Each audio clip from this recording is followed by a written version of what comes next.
Ukrainian President Volodymyr Zelenskyy has made a last-minute visit to Shannon, stopping over on his way to visit Donald Trump in the White House to sign a minerals deal for his country in a bid to end the war, but also have US support after the war ends to keep the peace and stop Russia from invading as well. He stopped over at Shannon last minute. The Taoiseach cancelled business he had in Belfast today. When he arrived here at Shannon Airport, Volodymyr Zelenskyy said he wanted to thank the Taoiseach and the Irish people for their support of the Ukrainians up to date in the war so far, and the Taoiseach is no doubt talking to him behind the scenes here about what that looks like in the future, how the war might end, and what role Ireland might play in any peacekeeping mission.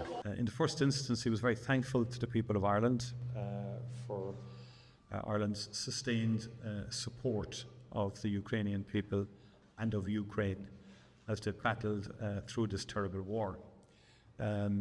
Secondly, we discussed issues around sustainable and durable peace settlement. He is very clear that any moves have to be sustainable, have to be durable and comprehensive, involving significant security guarantees and deterrence into the future, which is something we agree with.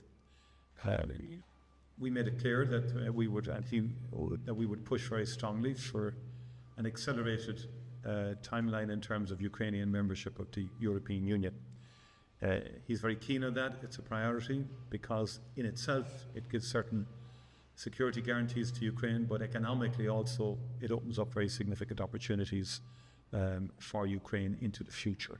And he appreciates our steadfast support from the beginning to Ukrainian accession to the European Union.